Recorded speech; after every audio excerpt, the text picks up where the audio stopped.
Today marks 2 years since one of the most gruesome massacres in modern Ethiopian history, the Mai Kadra massacre, took place November 2020 in the early days of the war between the Ethiopian government and the TPLF rebels in Tigray.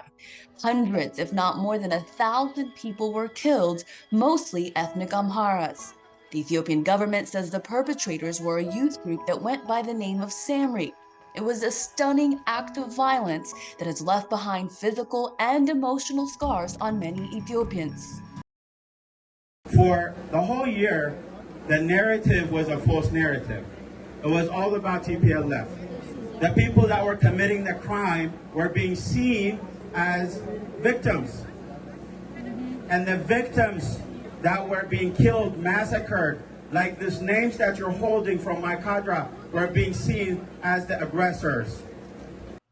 Joining me now is Nebiyu Asfaw, co-founder of the Ethiopian American Development Council in Colorado. Nebiyu, in that video, you were saying for 2 years, the killers were the victims and the victims were made to be the killers. In the context of Mai Kadra, can you explain what you meant? Yeah, our thoughts and prayers for the Mai Kadra victims on this day of commemoration. Mai Kadra was really what set the tone for the war, the TPLF war in Ethiopia. It really started with the brutality on the Northern Command, on military men and women, but it elevated with the Mai Kadra massacre of innocent civilians. So it really, and also was ethnic based, you know, picking people by their identity and killing them because they were Amhara. And this is what set the tone for the war. However, the TPLF PR machine took this and flipped it, and the international community, the so-called international community, the media around the world, including tier one media, bought the TPLF story of mirror image propaganda and flipped it and made it appear, told the world that the victims, the people that were being killed, presented them as the aggressor, and then presented the TPLF and their forces as some kind of victims that are protecting innocent people, as some kind of victims or as some kind of noble rebel groups. I've never seen anything like that in my life, where victims are double victimized by the media and by powerful international entities. And that's exactly what happened in Ethiopia, and that Mai Kadra was the beginning of all of it. Yeah, there's something in psychology called complicated grief, and by no means am I a psychologist, but it essentially just talks about when you have a loss, and either people don't believe your loss, or that you lost someone or something because of someone else that you love, something that actually just complicates the grief. And here we had a situation where a lot of the mainstream media outlets were saying the primary victims were ethnic Tigrayans, when eventually even some of them corrected the story to some degree and said the perpetrators were actually ethnic Tigrayan, a part of this youth group that the Ethiopian government said went by the name of Samri. So initially, this youth group, who were believed to be largely ethnic Tigrayans, went around the town of Mai Kadra looking for ethnic Amharas, children, women, men, and the numbers go up to over 1,500, but at least hundreds were killed. And we've seen videos of people's bodies being carried in these makeshift sort of boxes. And so take us back to that day when this was reported, or that week when this was reported, and you saw in the mainstream media outlets that the story appeared to be flipped. Yeah, it was just really sad. First of all, I think that that day when we heard this news, it was disbelief and shocking to many Ethiopians, because I mean, we heard about the war, the TPLF starting the war, but you know, honestly, the expectation is that it would be a war between militaries, right? You got the TPLF on one side, the Ethiopian Defense Forces. They're gonna fight, you know, normal procedures and normal rules of engagement, and war would be respected.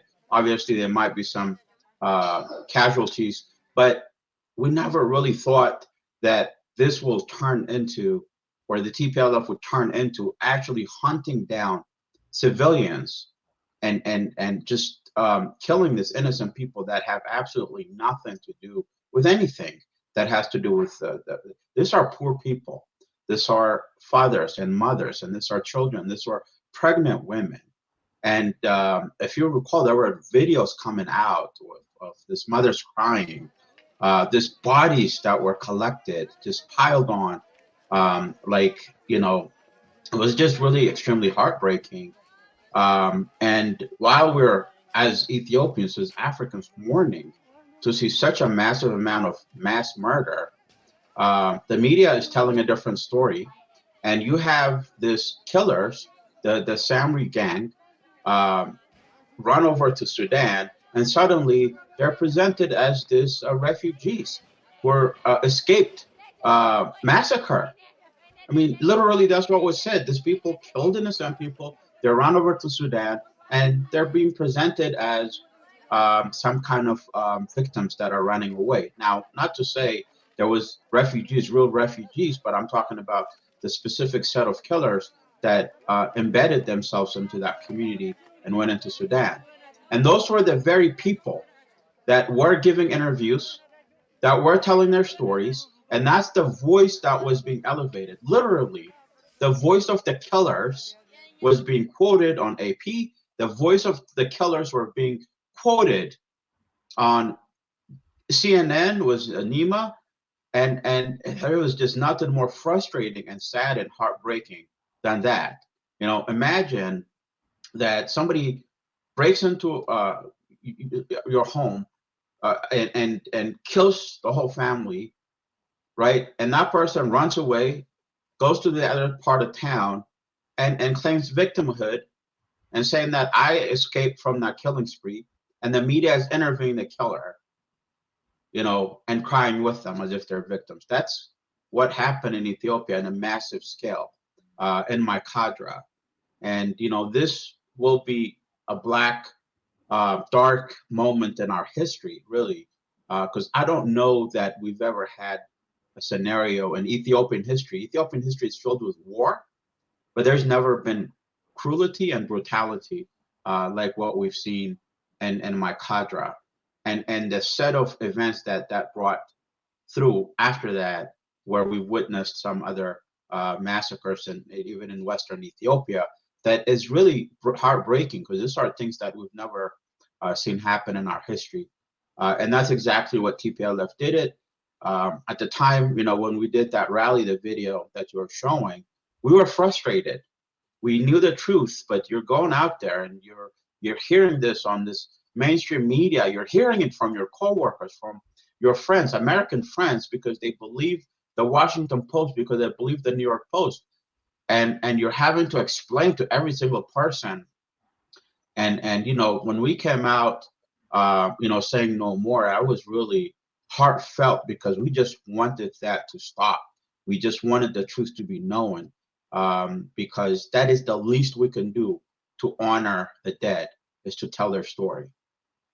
And for those who may not be familiar, so the Tigray People's Liberation Front is an ethnic-based political group that started the war in November 2020, and the group that is believed to have to be responsible for this large massacre of largely ethnic Amharas is a group called Samri, which is also ethnic based, that's believed to be allied with the Tigray People's Liberation Front. And, you know, from the standpoint of journalism, the point that you make there, that a lot of the interviews and the information was being gotten from Sudan, where a lot of the perpetrators had run across to, it borders that area. That is where they were getting a lot of their information. They were getting their information with the very group that was either allied or a part of the perpetrators. And this is where I think being culturally competent, familiar with the country that you're covering, knowing the language, knowing the political dynamics is absolutely crucial, because even on a day that I want to give journalists and mainstream media outlets the benefit of the doubt, this is something that really can't continue on. If you and I, cover a new country that we're not familiar with tomorrow, when a conflict starts there, we're going to take shortcuts. We're going to go with the sources that are provided to us in refugee camps, wherever we can access them, as opposed to where the actual incidents happen. So, this is something that I hope the mainstream media outlets learn from. But what do you think the Ethiopian people have learned from seeing how atrocities can be covered in the last 2 years? I think the biggest lesson for the Ethiopian people was that we're all we have. As by we, I mean Africans, and that Ethiopians needed to hold hands with other Africans, with Eritreans, with our neighbors, with, and say enough, because, this is not unique to Ethiopia. And maybe this has been a rude awakening for Ethiopians, for us. But, for those of us who follow geopolitics, this is exactly what was done in Libya. This was the exact playbook that was used, where a certain objective is set for regime change, for intervention of one kind, usually a military intervention. You set the stage, and you have the media fan this stories and propaganda, and for Ethiopians, that we knew the truth, and with as large of a diaspora population as we have, that we had access to social media and to lawmakers, that it really brought out us together, and we needed to resist as Pan-Africans, and we needed to make voice. We needed to create coalition with other pro-peace groups and allies like Answer Coalition. We needed to tap in and join the global resistance to disinformation that is being used to subjugate marginalized people in Africa and across the global south. So the lesson is that we needed to join this global community to save ourselves from this war machine that was using the TPLF to subjugate our people. And we paid a big price for it. But I'll tell you this much: the last 2 years has been deadly and extreme in Ethiopia. But if the people of Ethiopia have not resisted, if the people of Ethiopia have not gone out to protest by the hundreds of thousands, by the millions in multiple cities, if the Ethiopian Americans, Eritreans, across the United States, the Europe and Canada were not coming out by the thousands in multiple cities, and just scream our lung out and resist, not only the war would not have ended, Ethiopia would have become a failed state like Libya or like Syria. And imagine this: it's a country of 120 million, and that is Syria, Libya, Iraq, Afghanistan combined. Bigger. Still, Ethiopia is bigger than all these countries combined. So a failed Ethiopia would have been a catastrophe of biblical proportion. But by us joining hands, by joining the global resistance to war, I think we were able to overcome this. Is I think the biggest lesson that we've had in Ethiopia, one that I think could be a successful template for other nations and other countries to use. I will say this, Hermie, the other big lesson was, I've been doing social justice for half my life, for a long time, since high school, really. And I've seen a lot of movements. Movements come and go, and especially resistance like this, usually they last 3 months, 4 months, and they run out. Our resistance lasted the whole 2 years, and it was just getting stronger. It was just going and going and going. The No More movement, the Ethiopian, the Eritrean resistance was just getting fired up and stronger and stronger and stronger, including, embracing other countries, expanding in Africa and the Caribbean, that I think it put these folks in check, that these people are not going away. They're not giving up. So that was the other lesson, is that this was something that we're not gonna, go out with one or two protests and done with. This is not like a fad for a couple of months. This is a fight for our survival. That's how we understood it. That's how people of Horn of Africa and African understood it. And this movement, this resistance was born. And I would say this, even now with the peace deal, this has just laid a strong foundation for a more global and permanent resistance until all of us, all of Africa, all of the global South is elevated out of this war machine that continues to disenfranchise nation after nation after nation. Absolutely. And to your point, of course, no secret here that we're both the co-founders of the No More movement. I think the reason why it will live on in different forms is it's not really issue specific, country specific. It is about the model of exploitation, and you can apply it to the African American struggle here. You can apply it to the George Floyd story. You can apply it to women's issues, all kinds of conflict around the world.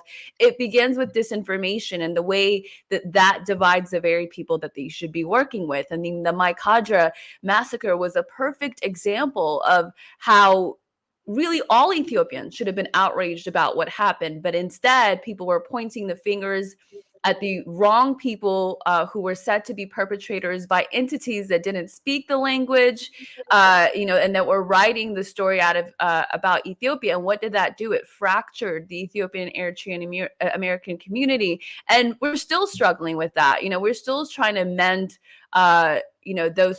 those breaks and those fractures. And even with the peace deal that we saw, we're seeing a ramp up of disinformation. I just saw a CBS network reporter who has really been operating as a propagandist, quoting the World Health Organization head, Tedros Adhanom, that 6 million people are under siege and cut off in Tigray, when in fact, the opposite is true, that the Tigray region is being reintegrated into the country of Ethiopia that it is a part of. So the disinformation doesn't stop regardless of whether the conflict stops. It seems to be a machine that continues to happen. The other thing I want to get your thoughts on is in the peace deal, there is an element of memorializing the loss, not just having the victors throw up a monument saying we won something, because I don't know that anybody won anything in this case, except the opportunity to have the country that was already there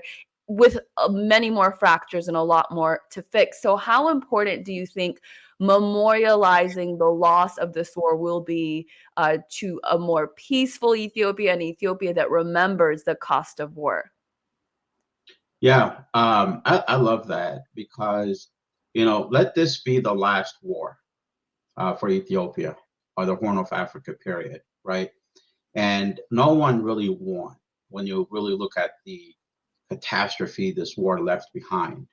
Even on the TPLF side, on the aggression side, if you look at the rank and file, you're looking at forced conscripted children and war that was being used as human shield.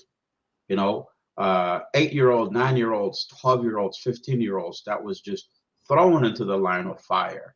The brutality of the Mai Kadra massacre and the things that happened through this, and also how the TPLF, almost succeeded into making this an ethnic war.